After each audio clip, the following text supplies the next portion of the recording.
President Stubb of Finland, and he's somebody that, where are we here? Where? I'm right here. Oh, you look better than I've ever seen you look.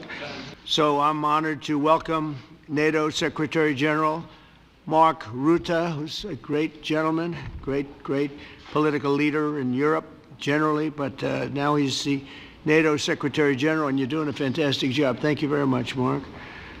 Prime Minister Starmer of the United Kingdom, our friend and my friend, and doing really well.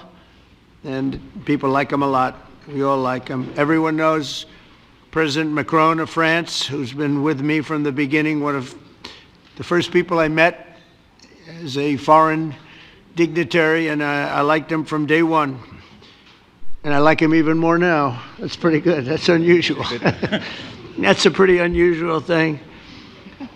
Prime Minister Meloni of Italy, who's a really a great leader and an inspiration over there. She's served now, even though she's a very young person, she's served there for a long period of time relative to others. They don't last very long. You've lasted a long time. You're going to be there a long time. Chancellor Merz of Germany, who is a very strong person and a very strong leader and very highly respected in Germany. And he's my friend, and it's an honor to have him as my friend. Thank you very much. Very good. You look great with your tan. Where did you get that tan?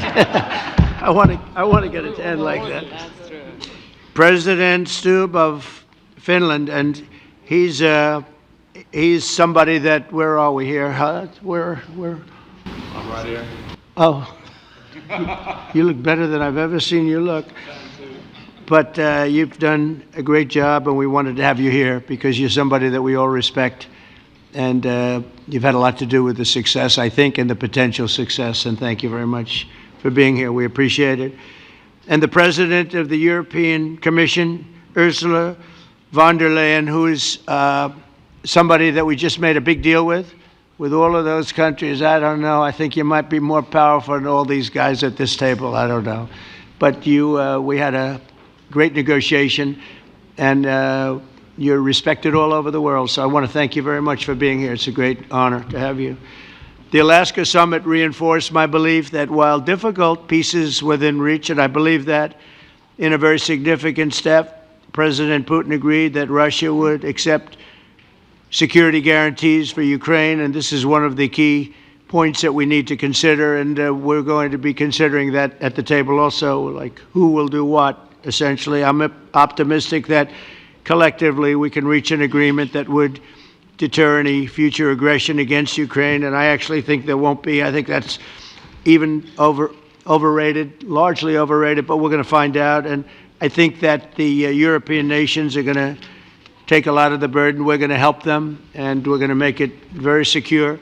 We also need to discuss the possible exchanges of territory, taking into consideration the current line of contact. That means the war zone, the war lines that are pretty obvious, very sad actually to look at them, and negotiating positions. President Putin, also you have President of Ukraine, who is you just met a little while ago, and we're going to try and get a three-party meeting maybe as soon as we can.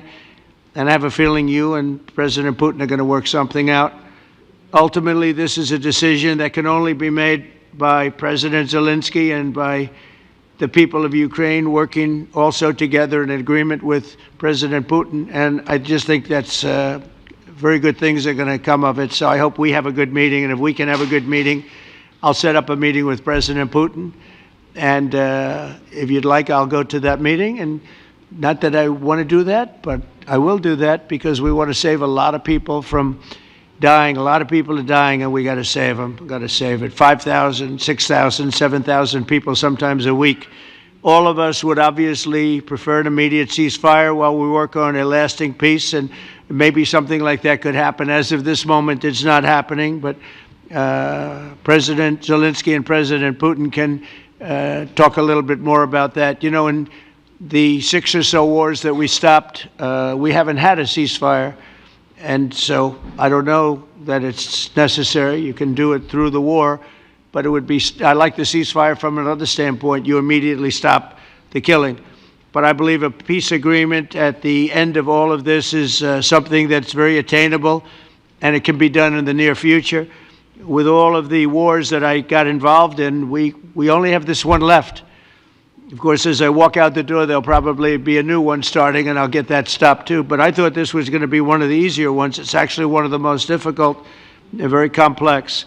The next step would be for a trilateral meeting, and that will be worked out. And I just look forward to working and having a great result. We're going to spend a lot of time today talking about, and we're really honored you guys came over. I mean, these are the heads of major countries and respected all over Europe. And they speak for, largely, I think I should say, but pretty much for the other countries of Europe. And we will come to a resolution today, I think, on almost everything, including probably the security.